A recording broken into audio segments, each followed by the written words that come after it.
to the founder, the endowed transcendent destroyer, the one gone beyond, the foe destroyer, the completely perfected, fully awakened being, perfect in knowledge and in good conduct, Sugata, knower of the world, supreme guide of human beings to be tamed, teacher of gods and human beings, to you, the completely and fully awakened one, the endowed transcendent destroyer, the glorious conqueror, the subduer from the Shakya clan, I prostrate, make offerings, and go for refuge. So then we go forward to the mandala offering prayer.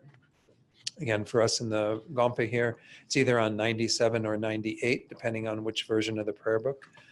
If there are folks online who are using the older version of the prayer book, I believe it's on page 88 in that one. And so we're going to do the short mandala offering prayer in English, skip over the verse that's the request to turn the wheel of Dharma and go to the offering mantra, Idam Guru, and so on. And then after that, we'll do refuge and bodhicitta before the teaching, once in English, twice in the Tibetan. This ground, anointed with perfume, strewn with flowers, adorned with Mount Meru, 4 continents, the sun and the moon, I imagine this as a Buddha field and offer it. May all living beings enjoy this pure land. Idam Guru Ratna Mandalakam Niryatayami. I go for refuge until I am enlightened to the Buddha, the Dharma, and the Supreme Assembly. By the merits I create through listening to the Dharma, may I become a Buddha in order to benefit all sentient beings. Sangye chodang soki choknam la jang chu bardu dakni kyab suchi daki chunyan gi pe sanam gi dola penchir sangye drupar shog sangye chodang soki choknam la jang chu bardu dakni kyab suchi Daki Chanyan Gi Peso Nam Gi Drola Penshir Sangye Drupar Sho. Okay, you can set the prayer books aside till the end of class when we'll do our dedication prayers. Let's go ahead and start tonight with a short meditation, give ourselves a chance to focus the mind a bit, and then on the basis of mind being a bit more attentive, we'll set our motivation together. So just find a good meditation posture, one where the back is straight, the head upright,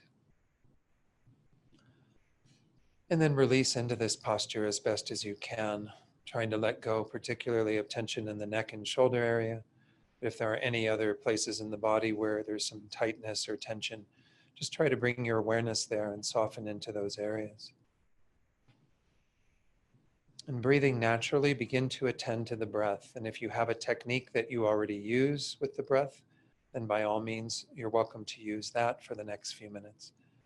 If you don't have a technique that you prefer to use, then you can tune into the sensation at the tip of the nose, where you feel the air coming in and out through the nostrils. And making that your meditation object, that focal point around the area of the nostrils, just try to stay attentive to the breath there as you breathe in, as you breathe out, not allowing the mind to wander as best as you can.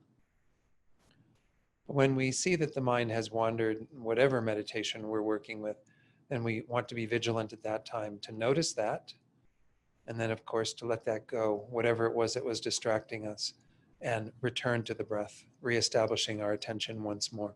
So I'll ring the chime, we'll do this in silence for just a few minutes, and then I'll lead you in a short meditation to set motivation for this evening.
Now let's take this opportunity to adjust our motivation to bodhicitta if we haven't already. And tonight let's do this by reflecting on the countless sentient beings that are the object of this mind. Of the sentient beings that exist, the largest portion of them are in the lower realms. The hell realms, the hungry ghost realms, the animal realms. Even when we look at this planet, at the vast quantity of beings who are in the animal realm, although we might think there's a large human population, it's quite small compared to the number of animals in this world. And then even those beings who have greater fortune than us in the demigod and God realms don't really have the precious opportunity that we possess in this human life. And furthermore, of those who have a human existence right now, how many of them have the good fortune that we currently possess? To have an interest in the Dharma, to be pursuing in particular the teachings on emptiness as we're doing in these Wednesday night classes. So we're in a rather unique position when we compare ourselves to other sentient beings. But because we have these conditions right now, it's important that we do whatever we can to help those sentient beings. Because once more, they are the object of this mind of bodhicitta. When we see that we have acquired the causes and conditions to be able to be in this perfect human life, to meet with this precious Mahayana Dharma, there's some responsibility that comes with that then. Since we have this opportunity, we have to make the most out of this, dedicating ourselves to helping all the countless sentient beings in all the varieties of realms of existence. Dedicating ourselves to achieving enlightenment for their sake. And in particular, to use these teachings on emptiness to help us to progress in developing the wisdom that will allow us to attain that result of Buddhahood.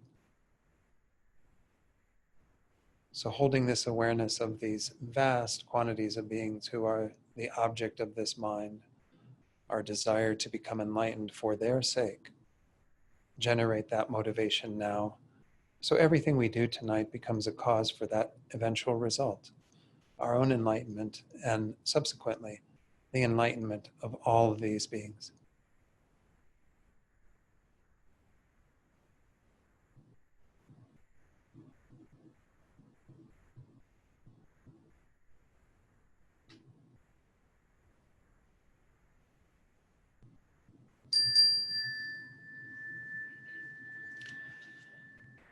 Okay, so we are working our way through chapter 18 of the 3 chapters that we're doing of Nagarjuna's text. We started with chapter 26, which was on the 12 links of dependent origination. Yes? Okay. Oh, let me check.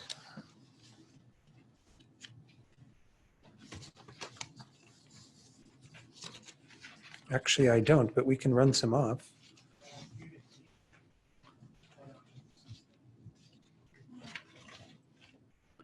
Does anyone else need a copy of the text? So again, we're using the translation that comes from this book, The Middle Way, Faith Grounded in Reason by the Dalai Lama. So if you have a copy of that too, that would be fine to work from that. So again, these 3 chapters, kind of jumping or catching us up to where we were in the November, December teachings. These 3 chapters encapsulate some really key ideas. The very first one on the 12 links of dependent arising explain the whole process by which we are caught up in samsara, kind of giving some credence to conventional truth, that this still is what's happening in conventional existence. Under the sway of our own ignorance, we are going from life to life, experiencing these rounds of cyclic existence. Then in chapter 18 that we're looking at now, we kind of focus on ultimate truth. In the space of all this, the self that is migrating from life to life in this process of the 12 links of dependent origination doesn't exist inherently, doesn't exist intrinsically. So we spent a fair amount of time on the first few verses of chapter 18. We made it up through, I think, through verse 5 of chapter 18 in the last class. And we're hopefully going to conclude chapter 18 tonight. There's not so many more verses in it. And then we want to be moving on to chapter 24, which is the last of the 3 chapters. I'm supposed to be concluding this class at the end of January. We'll see. I've got 3 more classes after tonight, and we've got 40 verses in chapter 24, so I'm not so sure we're going to make it through all that. But if we don't, that's okay too. What I'll do is I'll spend the next week or so really fine-tuning how I want to approach chapter 24 and at least get through the main points. But there's nothing keeping us from continuing into February, but we'll see how that all works out. I'll have to talk to Mary and Charmaine and what have you, and we'll figure out what that looks like. So in the first few verses of chapter 18, we went through this argument about refuting this self that is not equivalent to the aggregates, not the same as the aggregates, not inherently different than the aggregates, that there's no self that we can find that exists in any intrinsic inherent way. Of course, in the teachings on dependent arising, we come to understand that the self is merely imputed, merely designated to the aggregates, the mind and body, the various aspects of them that we call the 5 aggregates. This is the basis for a person, but there is no real self to be found in the person. By real here, we're qualifying it to mean real equivalent to intrinsically existent, inherently existent, substantially existent, existing from its own side, existing by way of its own characteristics. Lots of ways to describe this. But Lama Zopa always uses the term real because this is how we think of reality. We have this ignorance so embedded in us that we think that that's just how things exist. That's also how they appear, because there is that fault, that we have this false appearance of things to inherently exist. But then we also cling to them as if they were inherently existent. So we have the ignorance that's operative in relation to that false appearance. And as long as these two are functioning, we're going to be caught up in samsara. And the last verse that we looked at in chapter 18, this verse 5, is kind of explaining even verse 4 prior to that, how this whole process ceases when we come to understand emptiness, when we refute that the self exists in this way. And of course also that all phenomena exist inherently, because no phenomenon whatsoever, even emptiness itself, does not exist inherently. So all phenomena, even including emptiness, do not exist inherently. You cannot find a single phenomenon that has that quality, not an atom of inherent existence. So let's read verse 5 just to get us back into the text. I don't have much more to say about it. We concluded the part of the commentary that I wanted to cover on that, but let's read that together. Karma and afflictions having ceased, there is liberation. Karma and afflictions arise from conceptualizations. These in turn arise from elaboration, and elaboration ceases through emptiness. So what we have is this whole idea that when we are able to understand the truth of emptiness, then all of the qualities of the objects that we are getting caught up in, that cause us to have afflictions, that cause us to create karma, all of the qualities that we think are inherently there, we come to understand that's a fabrication. That's a conceptualization that is not grounded in reality. So all the things we find that are attractive, they have no attractiveness from their own side. All the things that we think are unattractive and repulsive don't have any of those qualities inherent within them. These are all ways that we think things exist that are pure conceptualizations. And then what is rooted in that, of course, is what's called here elaboration. Elaboration is the elaboration of the actual identity of those objects as inherently existent. So those objects have no inherent existence. Their qualities are not inherently existent. They're even mere entity of them is not inherently existent.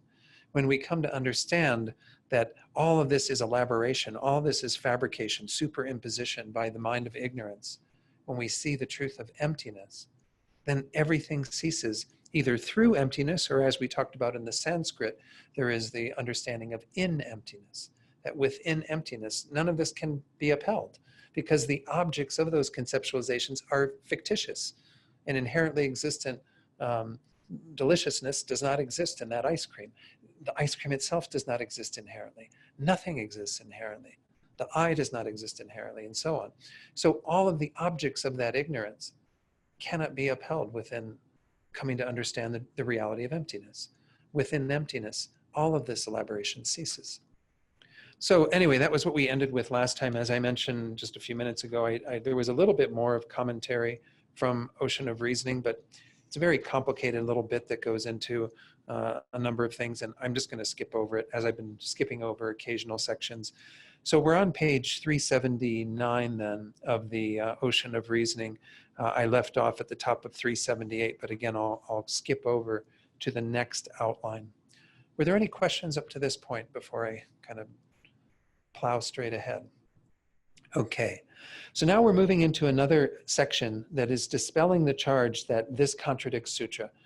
We're going to get into a whole section here where essentially they're going to make some, have some imaginary proponents. They do these often in the text. It's not to say that sometimes they do cite people who they're trying to refute, but in this case you have kind of various objections being raised, and someone might say, you know, well, but didn't the Buddha say this in another place? And you go, well, yes, the Buddha did say that, but that's not meant to be the final word on the subject.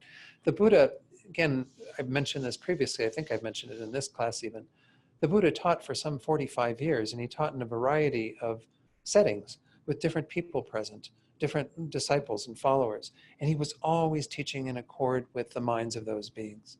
This is what we call the skillful means of a Buddha. The Buddha has the capacity, through the omniscient mind of a Buddha, knowing everyone's individual minds, knowing their karma, knowing what they have predispositions for, to teach them exactly in accord with what they needed at that time. So you will see contradictions in the Buddhist sutras if you read them literally. According to the Prasangika Madhyamaka school, which is what we're studying, there are two classifications of sutras or teachings. One is what's definitive, and what's interpretative. There's always different words that are thrown that are interpretable. Anyway, this is what's called the field of hermeneutics. Hermeneutics is kind of the examination of this as to what can be taken literally or more definitively versus what requires some additional thought to be able to put it together with everything else. In the Buddha's teachings, you have a lot of it that's interpretive. That he simply was saying things in accord with the dispositions of people, but it's not the final word on the subject. According to Prasangika, everything that is taught on emptiness is definitive. And by that we mean the emptiness of inherent existence that we're studying in this text by Nagarjuna. So that is what's meant by definitive. Interpretive is everything else. If it doesn't cover the primarily and mainly the subject of emptiness, it's all to be interpreted. So even the teachings that we just went through in chapter 26 earlier in this course on the 12 links of dependent arising are interpretive. Why? Because there is no real I that goes through this whole process. There is no real ignorance. There is no real compositional action. There is no real consciousness. None of these things have any reality beyond mere designation. And that's not taught as part of that sutra. What's taught in that sutra is a process that is happening within conventional reality that doesn't have any inherent existence at all. So someone reading it might think, well, the I inherently exists because it's the I that goes from life to life, that goes through all these various iterations and rebirths and so on. Well, no, there is no real I that is doing that. The I, once more, is always merely designated, merely imputed, and has no inherent existence whatsoever. So essentially what we get into, I'm just giving that kind of preliminary explanation because most of what we're going to see in the next several verses have to do with that idea of different things, ways that the Buddha taught in accord with the needs and the predispositions of beings who were there, present at that time. So let's read verse 6 together of chapter 18. That there is self has been stated, and that there is no self has also been presented. The Buddhas have taught that neither self nor non-self exists. So let's go to Lama Tsongkhapa's commentary again on page 379. And he doesn't start with the verse. He starts instead with this idea once more of this imaginary proponent who says, does not the position that from the perspective of the direct realization of the way things really are, internal and external things are not perceived, and so that the elimination of the view of the transitory aggregates concerning these two, the internal and external, is itself the way things really are? Doesn't all of that contradict the many statements in sutra, such as these? So he's essentially saying, isn't everything that you just went through and you kind of prove that there is no inherently existent I, no inherently existent mind, doesn't that contradict what the Buddha himself said in sutras? And this is one of them. It says, one is the protector of oneself. Who else would be your protector? Through the proper training of himself, the wise one achieves high status. That's from the Dhammapada. So it makes it sound like that there is this self, this I, that is the protector of this whole process and what have you. Another one, neither black nor white karma is destroyed. Whatever one has done is to be experienced. So even in our teachings in the Lam Rim, where we initially teach a lot on karma, karma is a provisional teaching, is not a definitive teaching. There is no inherently existent karma. Nonetheless, there is karma on a conventional basis. But we can't think that there is some real I that goes from life to life having to experience the ramifications of one's own real actions. There are no such real actions. There is no such real I. There is, in a conventional sense, still an I and a karma and so on. But it's so slight, once more. It's, as Rinpoche says, it's almost as if these things don't exist at all. The way things exist is by pure nominal existence. But there's a purpose, as we'll get into that later too, as to why the Buddha taught in this way, why he would give such provisional teachings. Another one, it says, on the other hand, it is also said in Sutra, here selves, that is sentient beings, do not exist. All of these phenomena have causes. This is another Sutra quote, which seems to say the opposite even, that there's no self at all. So, a bit of a nihilistic kind of approach. So it's not just that the Buddha reified the self at times, the Buddha also completely, deprecated the self at other times and said there is no self at all. Similarly, there's another quote, a few quotes, the self is not material form, the self does not possess form, the self does not have form. In those cases, the self isn't even being qualified in any way, so it makes it sound like there's no self at all. The other four aggregates are also explained to be similar, Tsongkhapa says. It is also said that all phenomena are selfless. So why do these sutra presentation or these teachings not contradict the sutras cited previously? So he's kind of getting to this, point of why is it that we can point out teachings in the Buddha's own discourses that contradict what we just talked about, what Nagarjuna just said, what Tsongkhapa's just elaborated on. And that's where he quotes the verse. So essentially, that verse that we just read in terms of this idea that that a self has been stated, that at times the Buddha did reify a self and say, yes, the self does exist. At other times, the Buddha has said the self doesn't exist at all. And then the Buddhas have also taught that neither self nor non-self exists, and we have to qualify that as inherently. That at times the Buddha said that there is no self, there is no non-self inherently. There is no self that exists truly, inherently, intrinsically. Also the non-existence of that self that doesn't exist inherently. In other words, emptiness doesn't exist inherently. So the Buddha does say different things at different times. So let's read what Tsongkhapa says about that. He says, therefore, one should try to determine what the intention is behind such teachings of the victor. This is the intention. Inferior beings are those who deprecate the self, and sentient beings coming from previous lives to this life and passing to another life from this life, as well as they're experiencing happiness and suffering in the next life as a consequence of the vicious and virtuous actions they perform in this life. In order to stop them from wantonly engaging in evil deeds, the Buddhas, in some sutras, designate a self, that is, they posit the existence of the self. Kind of like this is the beginning point for many people, is you have to begin to understand the ramifications of karma in a way that, I suppose you could get teachings on emptiness from the beginning, but it's helpful for most people to think, well, I'm going to have to experience those future sufferings. When we have that strong adherence to some sense of an I that's going to go through those suffering experiences, well, then we become really meticulous in caring about this self and avoiding non-virtue, engaging in more virtuous action.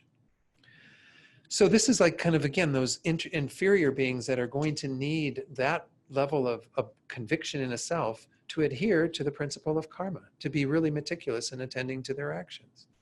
Then he goes on to talk about the second level. Intermediate beings are those who perform virtuous acts and have turned away from vicious acts, but who are tightly bound like a bird who is tethered by a long thread.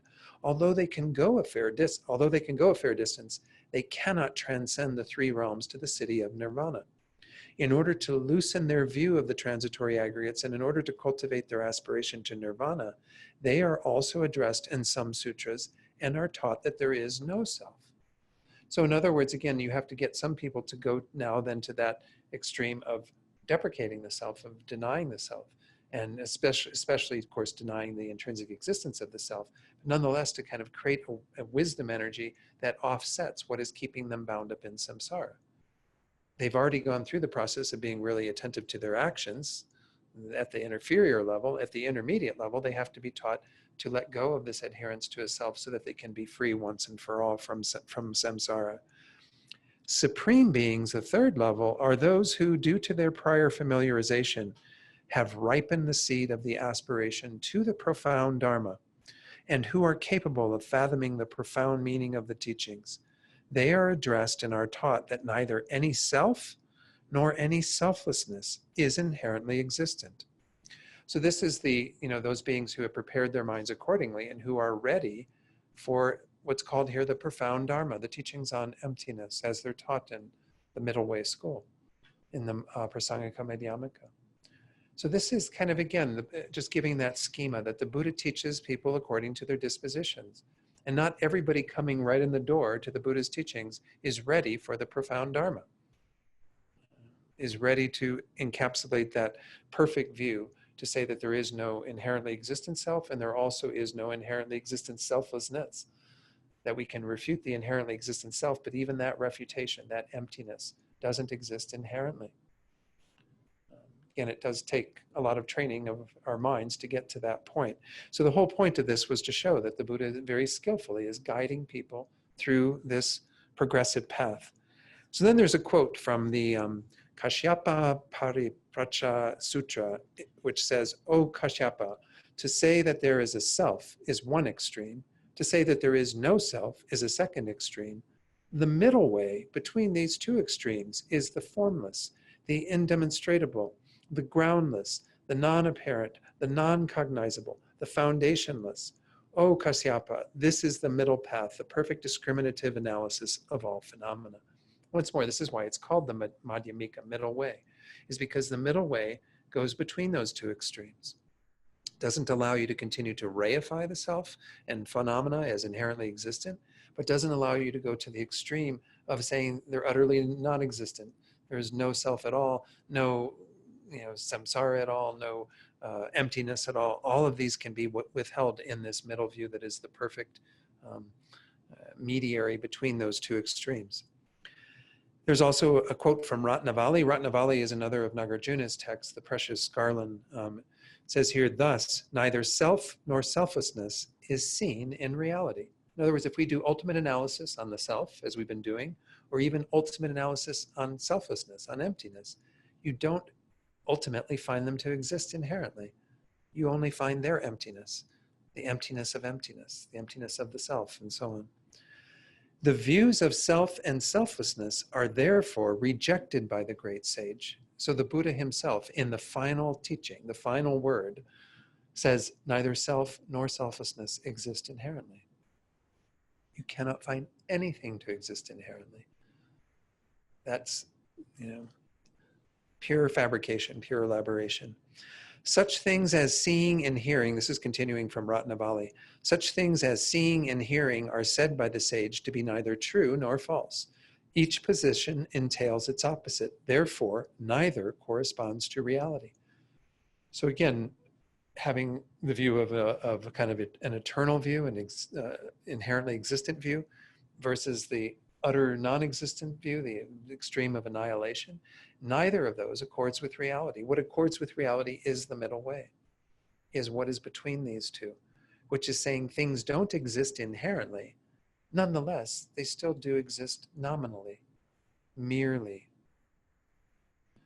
Again, this is hard to get to arrive at that final view, but this is the whole point of this verse, is that why the Buddha teaches this way is because right from the beginning, most beings aren't ready to enter into those teachings. It's too profound for them and too frightening even for them, perhaps, because letting go of that degree of adherence to the self that we are so convinced of is really pretty frightening for most beings.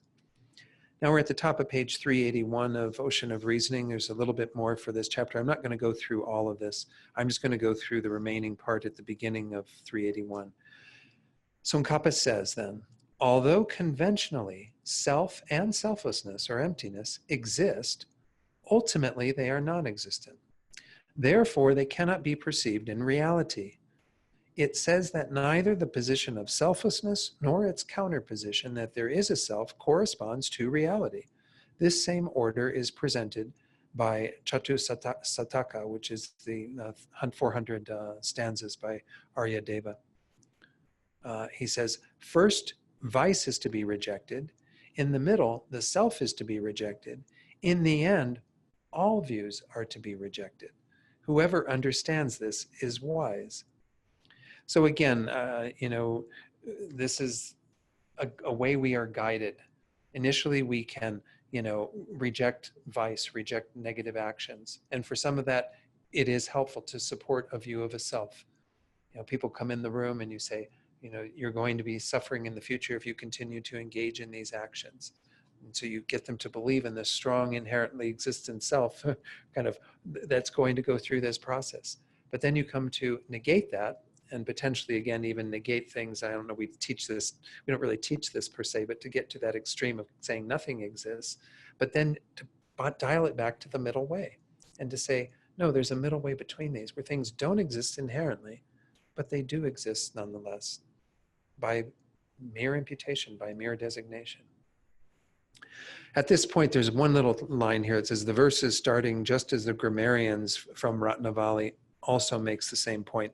And these verses are given at the bottom of page 381.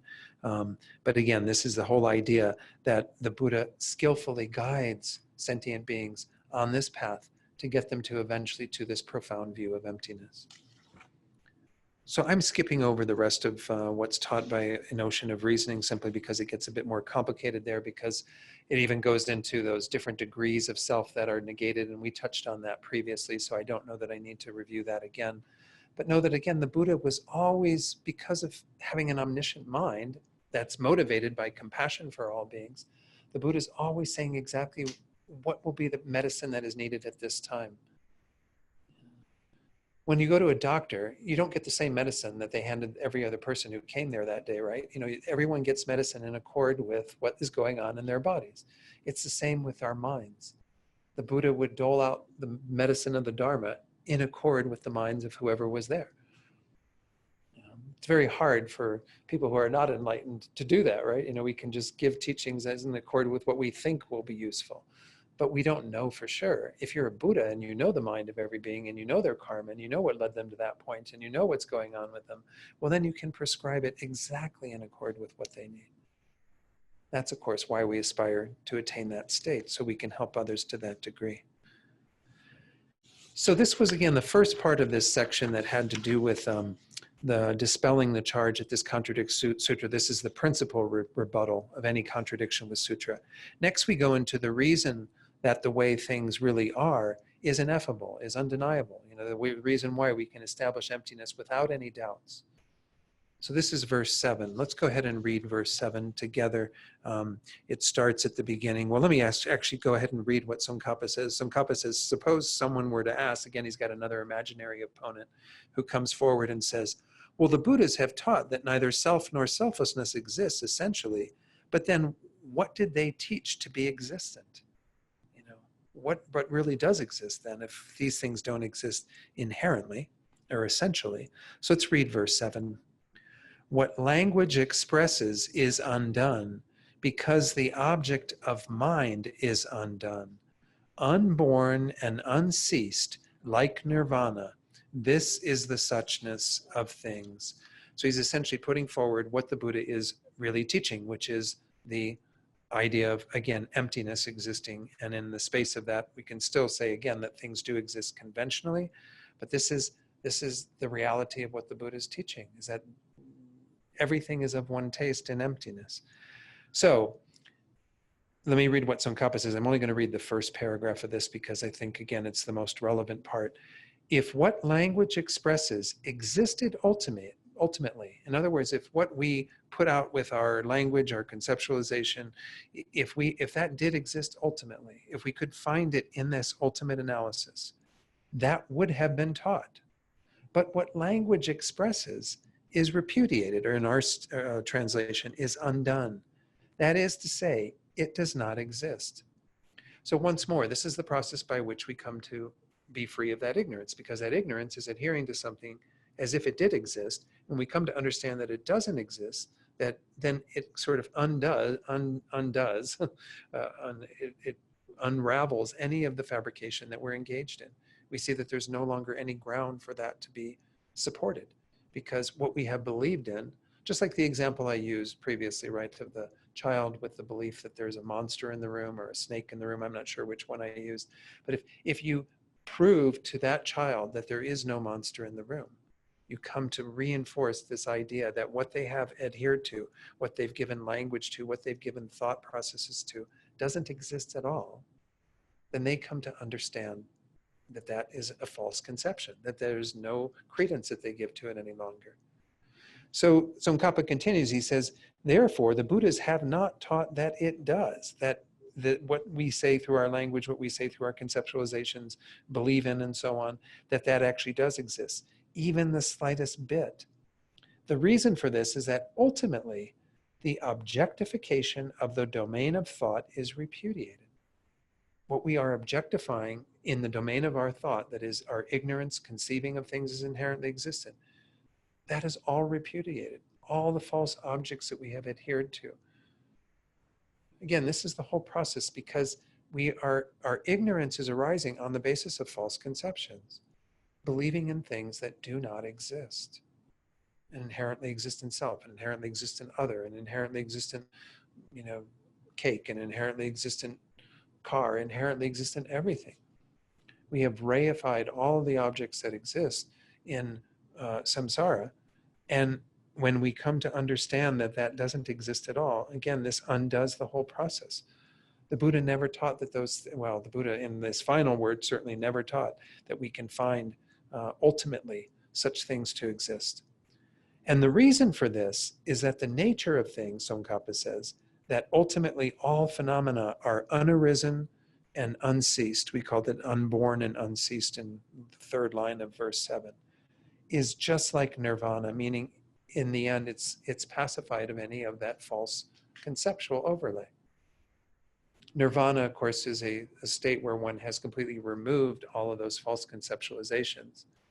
We do have the term sometimes is used, natural nirvana, which refers to the fact that naturally everything is fully pacified. Nothing is together with the stain of inherent existence at all. We think that there's an inherently existent self. We think there's an inherently existent other, but none of those in the end have that stain at all. These stains are made up in our own mind. They're fictitious. They're false. Just like the monster, there is no real monster at all. A monster is a creation in the mind of that child. Well, we are creating the whole world around us as if it were inherently existent. We have that strong adherence, and it doesn't exist that way at all, not even an atom of it. So this is why it's just like nirvana, in that it is, in its nature, completely pacified of any of that. I mean, I don't know, there's something kind of comforting about that at some level. It's like it's not like there's anything out there that we have to remove. Everything we have to remove is just our own false conceptions, our own misconceptions. We have to correct all of that. I think this is, again, when we talk about sentient beings under the control of this is why what is really useful to build our compassion for them is because we see how unnecessary it is that sentient beings suffer because of this. If they could just correct that, I'm calling it a small mistake, but obviously it's a major mistake in terms of its ramifications, because we've been under the control of it since beginningless time. We've been going from life to life since beginningless time under the sway of this ignorance. But we see how unnecessary it is that sentient beings continue to suffer because of this. If they just knew the wisdom of emptiness and were able to refute that, it would undo the whole process. So in this verse, we're kind of getting this conviction that this is the way things are, that this is something we can actually rely upon. Not in an inherent way, because once more, emptiness also lacks inherent existence.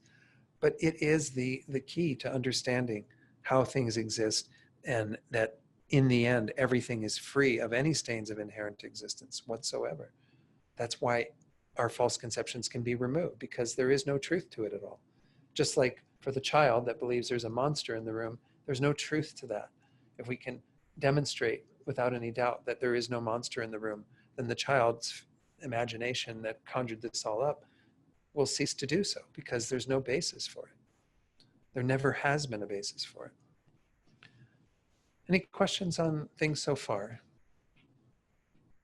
So now we head into the third section in regard to this whole idea of kind of refuting contradicting sutra and how we can come to understand the Buddha's true intent through these various teachings.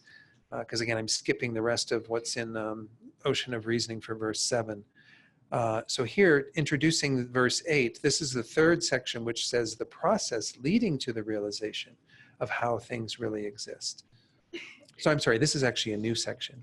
Those were the 2 points under dispelling the charge that this contradicts sutra. Now we're into the third section, the process leading to the realization of how things really exist.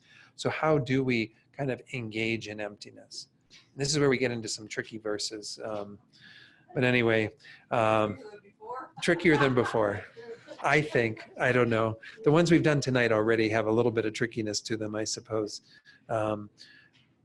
But again, we're working with this idea that how do we examine reality? How do we come to understand reality? And we use this word, and even Gil brought up in the last class, a challenge around what does this word real mean? Well, again, it's hard to find a definitive single meaning for it because it means different things in different contexts. When we say investigating the nature of reality, well, then that's talking about how things exist. When we get into things being unreal or real, as we're going to in this verse, well, we have to qualify that because these are various findings that we come to the conclusion of on the basis of our investigation of reality. And we can still say there is some reality that is existing, which is everything existing within the sphere of emptiness, merely imputed, merely designated by thought. But that is not how we think of reality in our current state of mind, because our mind of ignorance has conjured up a way of seeing reality that is contrary to that. Yes, Gil? The question is, doesn't science investigate reality? They investigate according to Buddhist terms, what is appearing to them as reality. Because unless scientists are investigating under the lens of Buddhism with a Buddhist understanding, they would simply be taking for granted that what is appearing conventionally is real in the way that it appears and in the way that they think it is. Therefore, they'd be under the sway of ignorance. Nonetheless, we can say that the things that they find in terms of, identifying various principles of science, various elements of science and so on, those things exist, but they don't exist in the way those scientists think they exist. And they don't exist in the way that we all think they exist. They don't exist inherently. They don't have any intrinsic existence as what they're being identified as. So I don't know. I mean, this is, again, I wouldn't say that, I wouldn't debate that they're inherent. What is the meaning of inherent? Inherent means, again, things having an ability to establish themselves. That not the implication is that they would probably have some level of permanence, but there are still permanent phenomena that also lack inherent existence. Essence, we could say essentially existent. But again, the essence is from their own side. Because we can still talk about things having a nature or having an essence, but a merely imputed nature. What we are talking about when we use the term inherent is something that is from the side of the object, that establishes itself, that gives rise to itself, that is substantially there, that is intrinsically there, that is the identity of the object from its own side.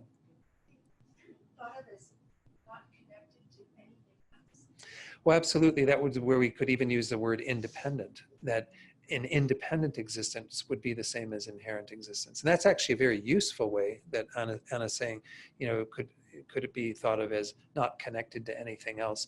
Because the way we come to understand emptiness most clearly is by understanding dependent arising, that things actually depend upon various other factors.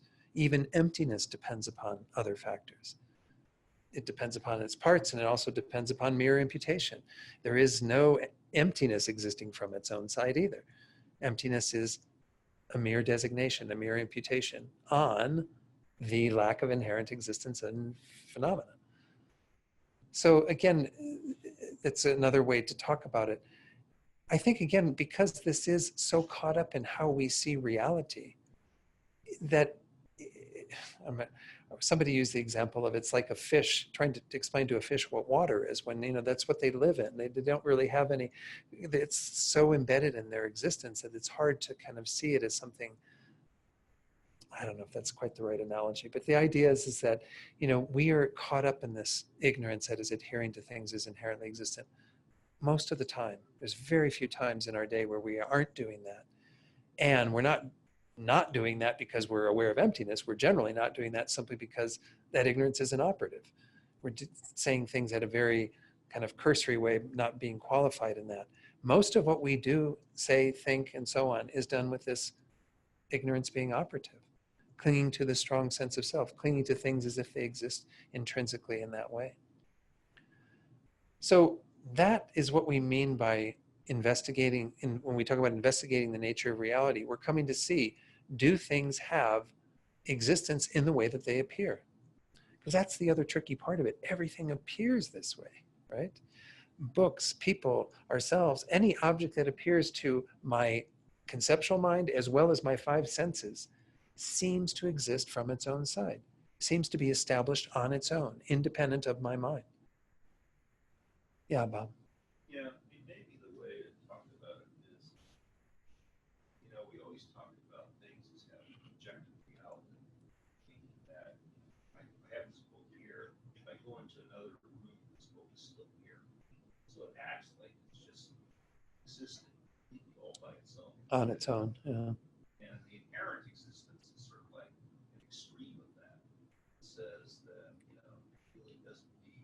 it really does exist all by itself. It doesn't need anything. Whereas in reality, somebody had to have made it, brought it to the book. So the book being here actually depends on certain conditions. But normally we don't see it that way. We take the sense of having objective reality to mean that it really just sort of exists all by itself, whether we're here or not. So inherent existence, I think, is sort of a more extreme example of what we normally call objective existence. So Bob was just pointing out, again, how objective existence is another dimension of this, certainly, because we do think that things have that ability to stand on their own, to be entirely contained, independent of any other factors. Independent, certainly, of our own awareness being involved with them, which is the subtlest way, but even independent of their causes and conditions, which we don't, although we can understand intellectually, we don't think of things in that way. We think that they still have their kind of own entity at that point, established as a book from the side of this stuff that's in my hand. It's got its own bookness out here on its own that is totally independent of my mind, totally independent of its parts, totally independent of its causes and conditions. Its bookness seems to have its own life, if you will, own reality. That's another way we could talk about it. Yeah, Gil. I realize that speaker isn't inherently existing. I'm enlightened now. Gil said, if he realizes that the speaker isn't inherently existent, is he enlightened now? Well, it depends upon the level of your realization and how frequent it is and how much merit you've combined it with and all the other factors, because things still require their causes and conditions in order to achieve results. This is the whole thing, is that Tsongkhapa is really marvelous at putting it all together, that things still have, albeit only nominally existent, causes and conditions and other factors that are involved in their arising. That's the truth of dependent arising, in the midst of their lacking any independent existence, any intrinsic existence. So when we come to understand that things don't have that, we still are caught up in the reality that things require their causes and conditions in order to be existing. So to be fully enlightened, as you've put forward, does require its causes and conditions. And just a realization that the speaker doesn't inherently exist is probably not enough to be fully enlightened. It requires all the other things that would support the development of that state of complete enlightenment. Yeah, Bob. Yeah, when I talk to Geshe Shiro about thinking concept, because there's different Yeah. And so for us, we can sort of have this understanding of it, sort of intellectual understanding. And that's not enough to be enlightened. Certainly. Really, Yeah. it has to be really deep in your bones, really cause that transformation. Yeah. Yeah. And that requires, so superficially, you might believe these things, but it requires Yeah. much more. So Bob was just pointing out again that too, that it's also a matter of our own familiarization with it and developing of the realization of it, combined with more meditation to eventually get it to where it's capable of having the strength to do the job of helping us to become enlightened and so on. So let me read the introduction to this verse 8 that is, again, a bit of a tricky one because we start introducing back to the word real that we were just debating to some degree. What is reality? What is real? What is unreal? Tsongkhapa on the bottom of page 382 says, someone might say here, so he once more has this opponent come forward and say, unarisen and unceased, reality is just like nirvana. We just saw that in a previous verse, right? In the verse 7, unborn and unceased like nirvana, this is the suchness of things. So he says, okay, so speech and mind do not directly engage with it, but if reality is not presented, the disciples will not be able to understand. Therefore, there must surely be a way of introducing the disciples to the profound meaning by presenting it depending on the conventional truth. So say what that is. In other words, how do we lead people to this truth when we have to rely upon conventional reality in order to do so? So this is where we get this wonderful verse 8 of chapter 18. Let's read this together. Everything is real and not real, both real and not real, neither real nor not real. This is the Buddha's teaching. So you might scratch your head at the end of that and go, what? So how does that work? How can something be real and not real? How can something be both real and not real and neither real nor not real? It seems to be very contradictory. So let's look at what Tsongkhapa says in explaining this. And he starts off by saying, certainly, the presentation by the victors of the order in which they are to be introduced to the way things really are, the nectar of the Dharma, is as follows. The Katusaka Sataka, which is again the 400 verses, says, he who aspires and that to which he aspires should be explained at the beginning. Degenerates are not in any way appropriate vessels for the perfect teachings. Just kind of acknowledging that you do have to lead people gradually on this path. You do have to introduce the teachings in a conventional manner. If one does not explain in the beginning what the disciples already know, they will degenerate from being appropriate vessels for the profound teachings. As it is said, this is another verse from the Arya Davis text that we just quoted from, just as barbarians cannot be led by speaking another language, one cannot lead ordinary beings without using ordinary means. The Buddha has to rely upon ordinary means to lead ordinary beings to the extraordinary view of emptiness. That's why we do end up relying upon conventionalities. I always like to share this one quote that I read in Elizabeth Napper's book on dependent arising. She said that when Manjushri appeared to Tsongkhapa one time and he was struggling with the view of emptiness and that Manjushri gave him the advice to value conventionalities. We have to uphold, and this is why Tsongkhapa is renowned for having come up with this really perfect view that allows you to embrace the two truths. We're going to get into the two truths in chapter 24. We touched on them earlier in this course, that things can be upheld within a view of conventional reality when we understand their mere imputation, mere designation, that subtlest level of dependent arising allows there to still be conventional reality. But that conventional reality, its ultimate nature, is emptiness. The ultimate truth of all phenomena is their emptiness. And of course, a Buddha is someone who has no separation between these concepts.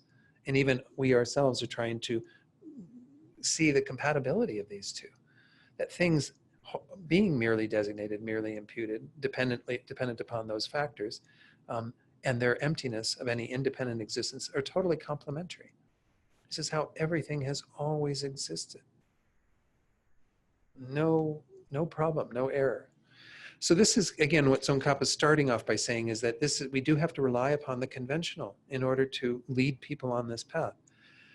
Establishing what they already know is a means for making them follow the teachings. And in the Trisamvarana Desa, it says, ordinary people argue with me, but I do not argue with them, because whatever is asserted to be in the world, I also say exists. Whatever is asserted to be non-existent in the world, I also say is non-existent. Now, does this mean that the Buddha agrees with everything that everyone says exists or doesn't exist?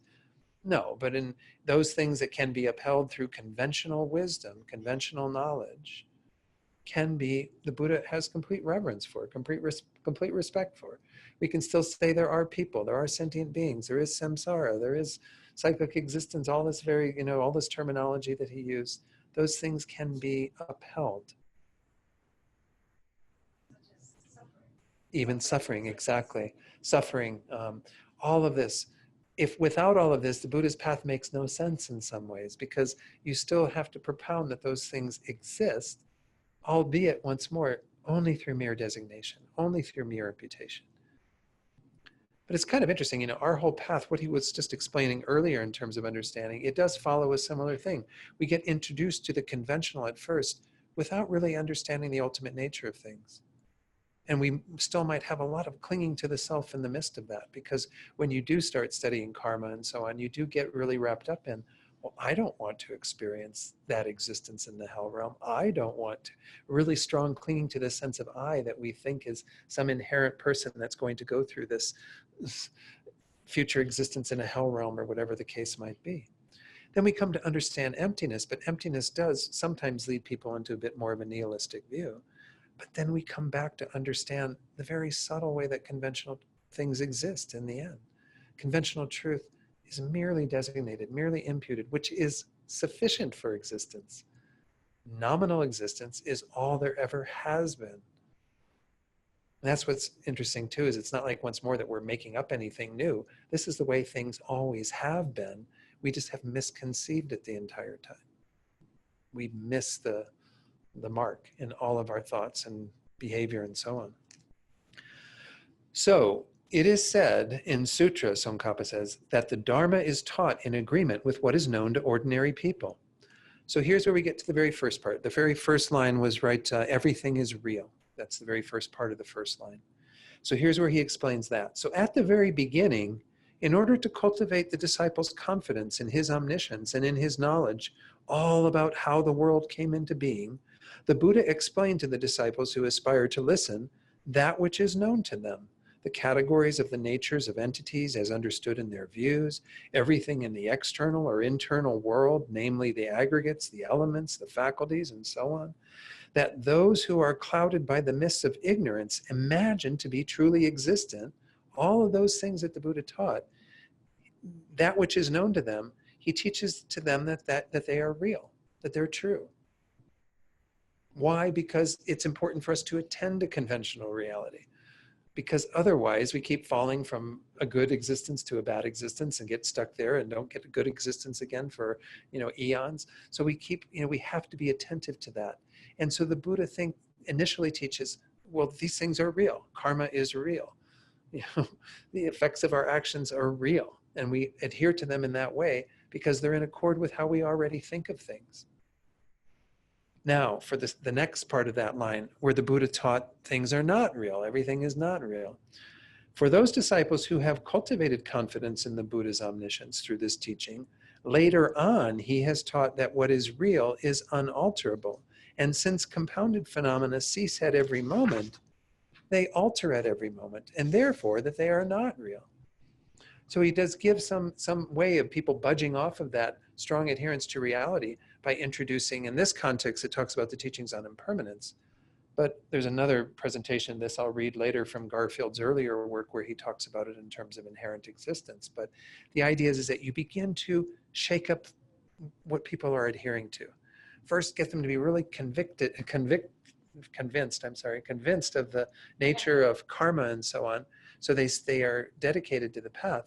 And then you begin to undermine a bit of that foundation of belief in reality by saying things are not real And we can even prove to some degree their lack of inherent existence by understanding their impermanence.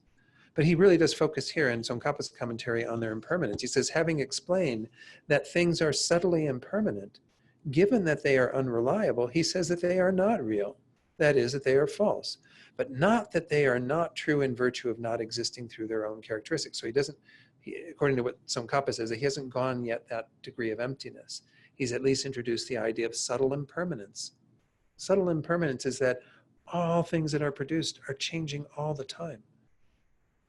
You know, we begin to loosen up to that sense of like things being kind of constant, unchanging by virtue of those teachings. So we begin to see things as not being real in the way that we thought they were, because there's this constant process of change going on that everything is going through. Now we get to line 2, both real and not real. Let's see how Tsongkhapa explains this. He says, then later, further on down the road, for some disciples, he presented all phenomena in the external and internal worlds as real, that is, as true from the perspective of fools, but taught that from the perspective of the post-meditative state of the exalted beings, the Aryas, they are not real, that is, they are false. This is because he says that their truth and falsity is their being non-deceptive and deceptive, respectively. So things that are non-deceptive are true, things that are deceptive are false. In terms of whether or not they endure for the second moment as the same entity after having come into existence. So it's kind of like another provisional teachings that kind of keeps moving people in that direction of seeing real and not real and being able to discern some differentiation there. But then he finally gets to the ultimate teaching, the most profound Dharma, with the third line of our verse, neither real nor not real. Let's see how Tsongkhapa explains that. He says, to those who have long familiarity with the profound view in previous lives, but who in this life have not yet abandoned the subtle obscurations, which consist in the grasping of things as truly existent in virtue of philosophical views, in order that they might abandon those subtle obscurations as well, he has said that both are to be rejected, both real and unreal. Just as it is impossible to imagine either the blueness or the whiteness of a son of a barren woman, because no such son exists. Neither does that which is not real, that which changes every moment, exist inherently, nor does that which is real, that which does not change every moment, exist inherently. Whether or not something inherently exists determines whether or not transformation into something else occurs. So he sums this all up then. He says, therefore, first he gave teachings in order to cultivate confidence in the teacher through the assertion that things are real in virtue of not changing from moment to moment, although they are impermanent in virtue of the termination of the continuum. We'd still say there is a person that ends at the end of this life, but nonetheless, giving people some kind of conviction in that constancy.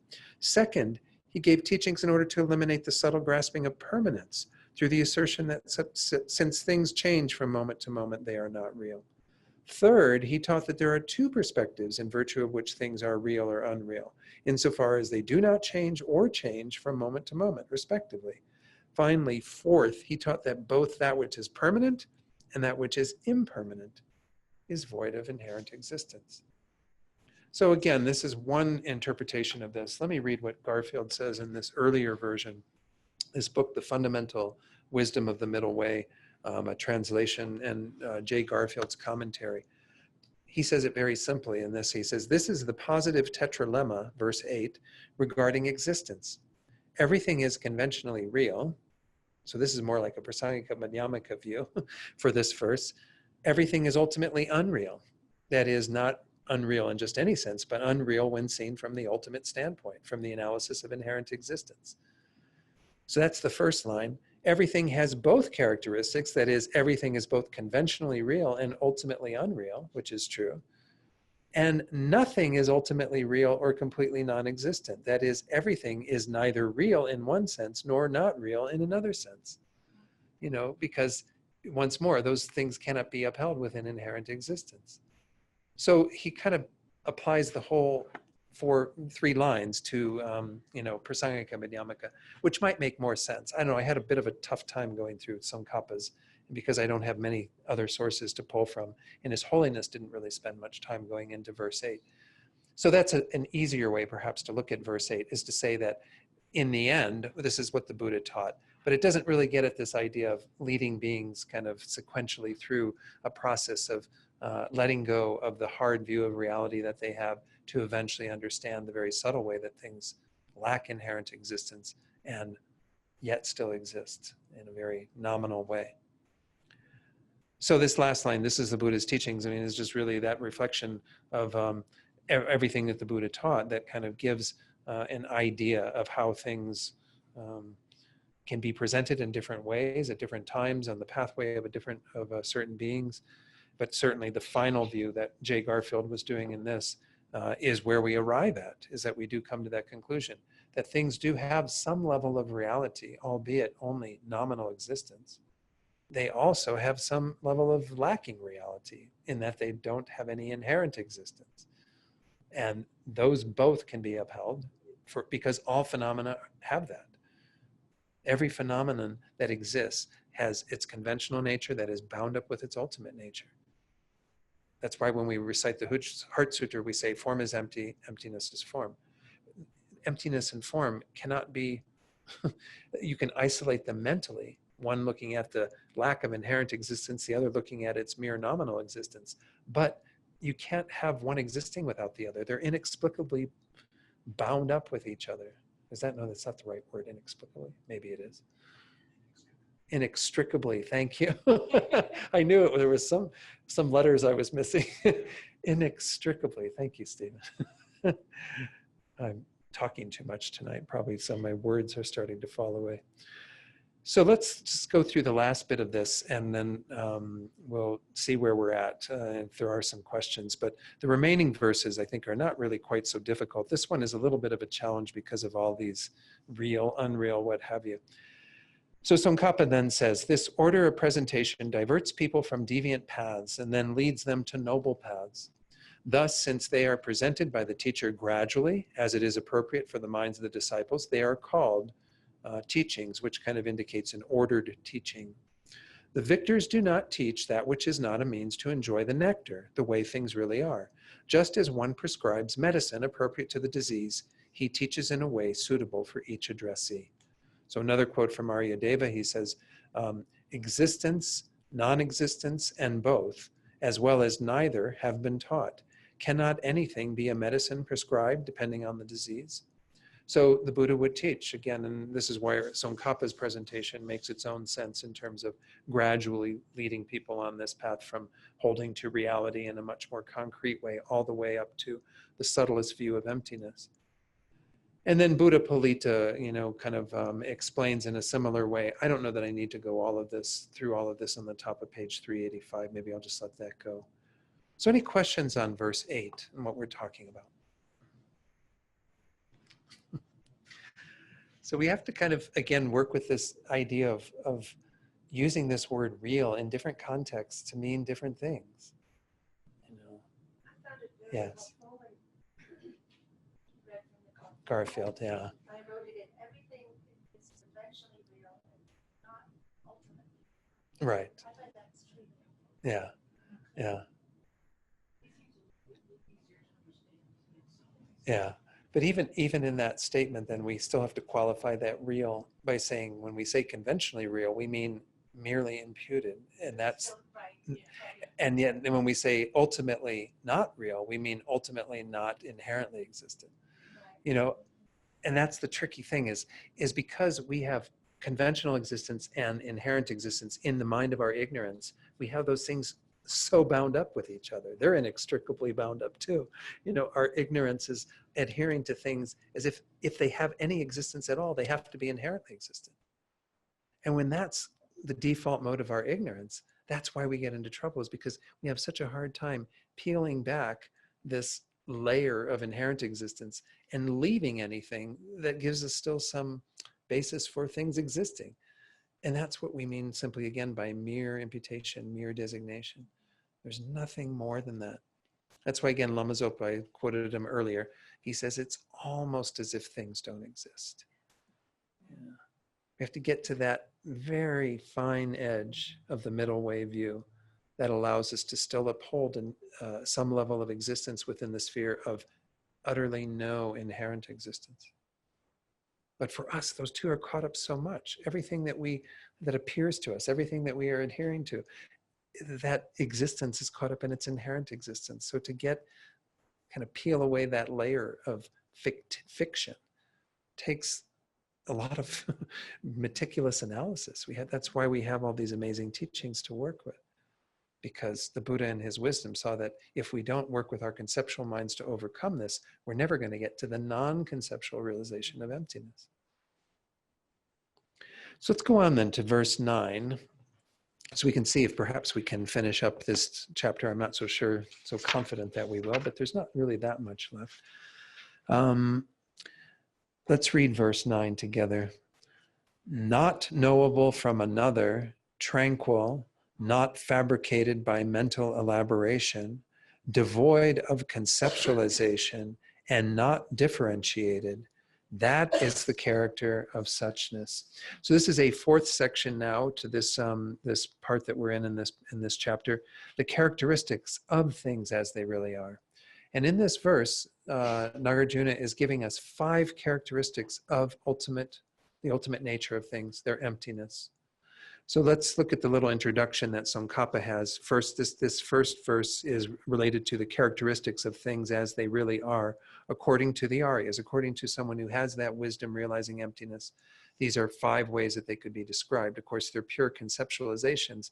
They say that emptiness, when it's known in that manner, in a direct, non-conceptual way, is indescribable, inexpressible.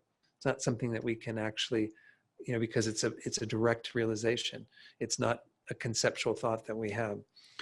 So someone might argue as follows, Tsongkhapa says, what are the characteristics of the way things really are as it has been presented, to which one is gradually introduced? So saying we're going to gradually introduce you to this, well, when I get there, what are the actual characteristics of this phenomenon that we know of as emptiness? We then reply, since it has been explained that what language expresses has been repudiated, what is there to ask? So Tsongkhapa is saying, that we already said that earlier in the verse, when we said language, what language expresses is undone. Well, you can't express it by language then, because it doesn't have any intrinsic characteristics. It's emptiness. So then the opponent might say, yes, but in accordance with what is accepted according to the imputations of mundane conventions, that is, from the perspective of conventional truth, it has to be possible to say what its characteristics are. So somebody could, this is an interesting little thing he puts out there saying, even in the midst of it not being expressible and not, having the ability to put it into words, we still do have to be able to say what the characteristics are, because we're working with emptiness conceptually, working with an understanding of it conceptually. So Tsongkhapa does give an answer. He says the statement in Prasanapada, this is Clear Words, this is Chandrakirti's commentary on the text that we're studying by Nagarjuna, that the characteristics must be expressible through imputations means that they must be able to be expressed through linguistic and conceptual conventions. But this would be not to impute characteristics it does not have, as has been explained in the 15th chapter, which was one we didn't study here in this course. But anyway, the idea is that we can only give characteristics that are appropriate to what's being described here. And this is where the verse is actually set out in Tsongkhapa's text. So his commentary on the actual verse is, in order to eliminate misconceptions, the way things really are is said to comprise 5 characteristics. So emptiness, we can say, has 5 characteristics. The first one is not dependent on another, which is what we have in our verse as not knowable from another, which is actually a little bit better way to put it, because dependent, emptiness is a dependent arising too. So that might sound kind of strange. Not knowable from another, or on the basis of another's description. What Tsongkhapa describes there, he says, you cannot merely realize it through the teachings of another person. So as much as I go blah, blah, blah, or Geshe Sherab or anyone else teaches on emptiness, their teachings on emptiness aren't your realization of emptiness.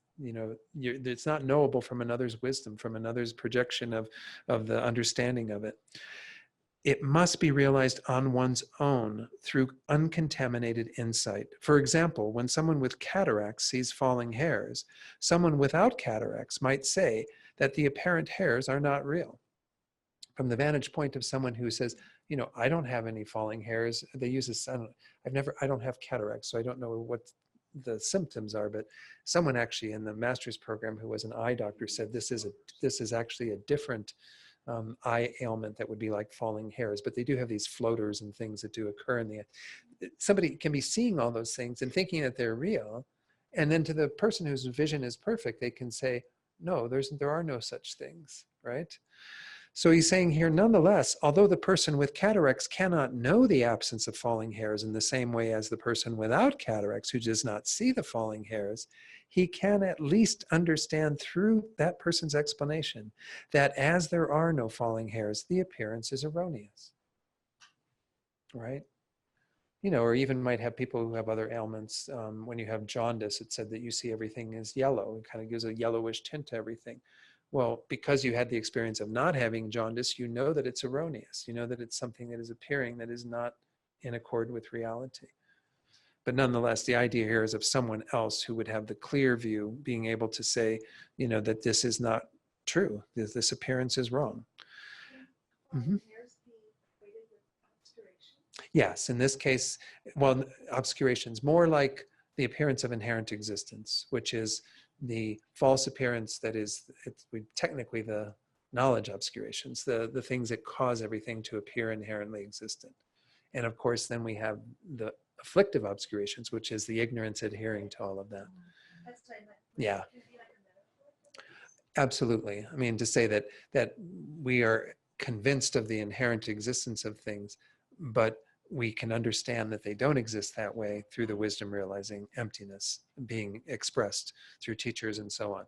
So it's in a way refuting what seems so evident to us, that everything appears to inherently exist in the same way that those hairs seem to be real to the person with cataracts. Yeah. Yeah, it's basically seeing things that aren't there. Exactly. You know, you see the hairs from the cataract, they're not really there. Right. And it's the same way, we see everything as intrinsically existent, but it's not really there. But I was thinking also of the metaphor with, because we're ignorant, right? And we have anger and we have these afflicted emotions. But that's because we're seeing things Yeah, it's obscured. Right. Well, we're seeing things. We're seeing things mistaken. Yeah. We're making a mistake. We say that there is this inherent existence here. We see this thing as inherent existence there. But it really isn't there. It's really just our own fiction, our own imagination. Projecting. What? The stage is calling it falling. Well, you know, like once you realize that it has to do with your eye, what we're doing is taking what really has to do with our eye and projecting it onto reality. Yeah. Saying that the fallen hairs are really out there in the world, whereas it's really. So again, this is just an analogy. There's some discussion around how to correlate the analogy to what's happening in us and other beings who are afflicted by ignorance. But again, you have these two factors at play. You have the false appearance, because through the force of our ignorance, we've had these imprints on our mind since beginningless time that cause things to seem to have their own existence, to be established on their own side, to exist independent of any other factors. And then we have the ignorance that is adhering to this. The ignorance and all the things that are built on it, all the anger, the hatred, the attachment, the jealousy, all these various things, all of that are what are called the afflictive obstructions. And they have to be removed first, and they are removed through this process of undoing these elaborations, these fabrications that are going on in the mind, coming to see that what they are adhering to doesn't exist in reality. But they say that once you've even removed all of that, if you're an Arya being who's attained the complete removal of those afflictive obstructions and become either an Arhat according to the Hinayana or an 8th level Bodhisattva according to the Mahayana, then you still have this false appearance. Things still appear to inherently exist.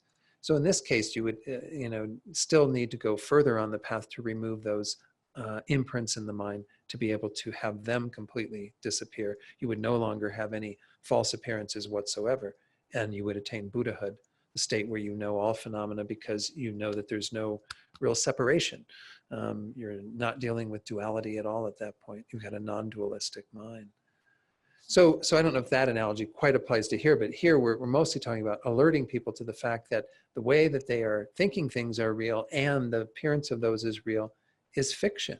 Just like for the person who's having the hairs appearing and their belief that those are real is fiction because they don't actually exist. There aren't hairs falling out here in reality.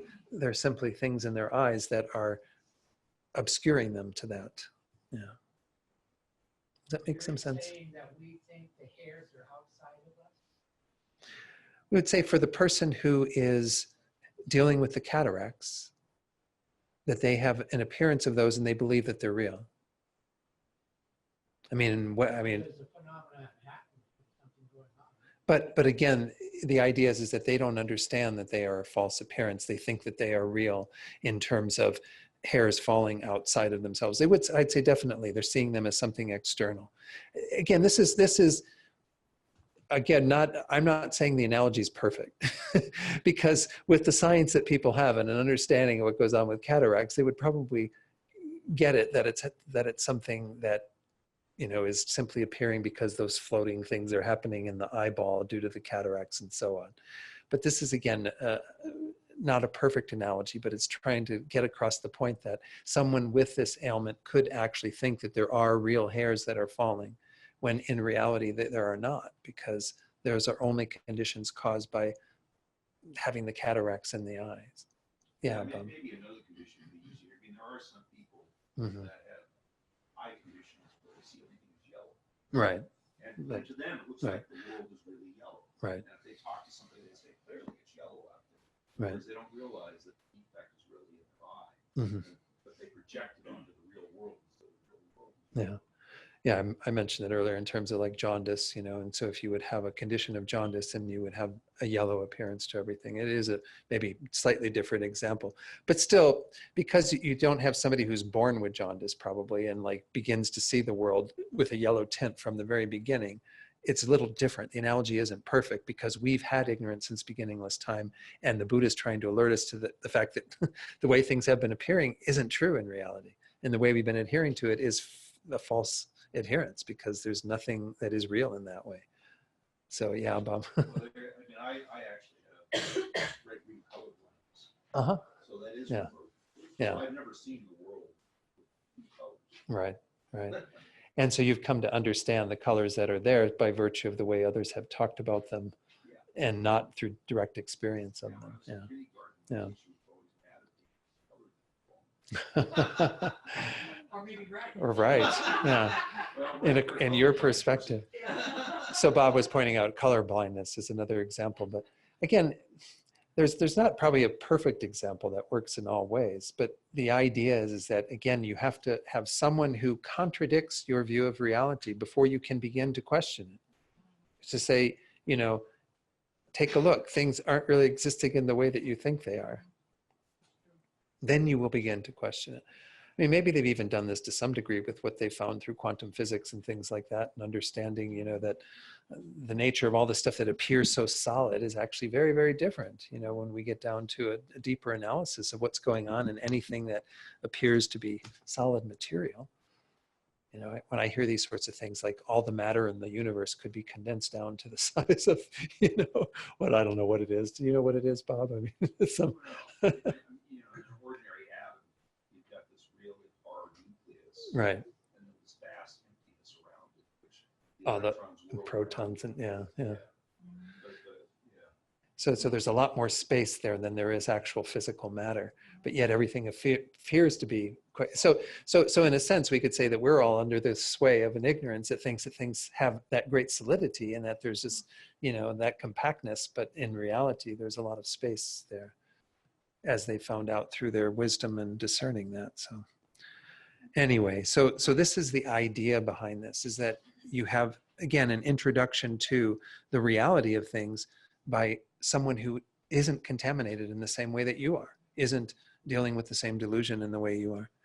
So let me just finish this one little part and then we'll go on to, we'll conclude for tonight, because this is, again, just this first of the 5 characteristics. I was being optimistic and thinking I was going to get through chapter 18 tonight.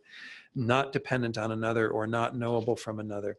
So Tsongkhapa goes on to say, in the same way, this whole cataract analogy, no matter how the Aryas present the way things really are through imputation, merely through that, ordinary beings cannot realize its nature in exactly the same way that it is seen through uncontaminated insight.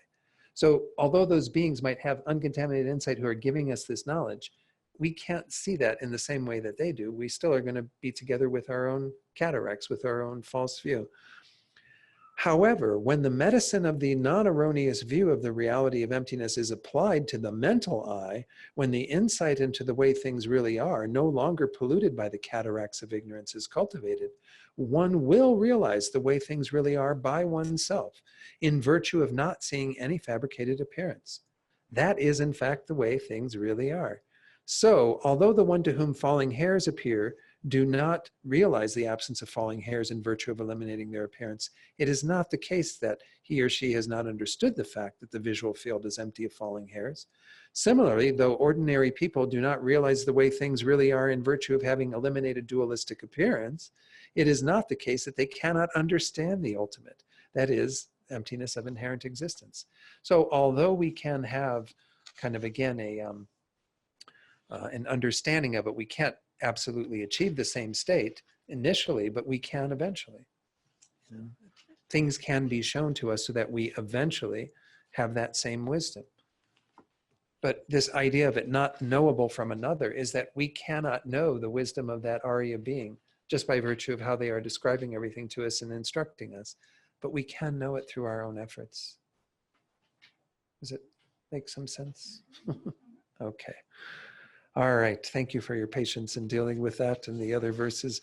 So when we resume next week, and I'll talk to Mary and to Charmaine, and we'll figure out what we're doing. We do have to meet soon on the February calendar, and I'd like maybe a little bit more space. But again, the plan for this also is that at some point we were thinking about maybe doing a bit more of a meditational kind of experiential thing around emptiness. And I don't know, maybe we'll just combine the two or do something, but I haven't really figured out what that looks like yet. But let's go to the prayer book and do the final prayers for tonight on page 235, the dedication prayers that we generally do on Wednesday evenings. The first 2 where we dedicate all this merit for our own enlightenment and the enlightenment of all beings. And the second verse where we recall bodhicitta and how important it is that we continue to develop and grow this mind in our own hearts and in the hearts of all beings. Due to the merits of these virtuous actions, may I quickly attain the state of a Guru Buddha and lead all living beings without exception into that enlightened state. May the supreme jewel bodhicitta that has not arisen arise and grow, and may that which has arisen not diminish but increase more and more. Go forward to page 245 with the paperclip and additional prayer there. I don't know if those folks joining online have this one prayer for His Holiness, His long life that Rinpoche is now recommending. We'll recite that. And then we'll recite on 244 at the bottom, the prayer for Lama Zopa. And as we recite these 2 prayers, think that we're creating the causes for all spiritual guides to have good health and long lives, and for us and others to always have perfect guides in all our lifetimes. The wish-granting, wish-fulfilling jewel, source of every single benefit and happiness in this world, to the incomparably kind Tenzin Gyatso I beseech, may all your holy wishes be spontaneously fulfilled.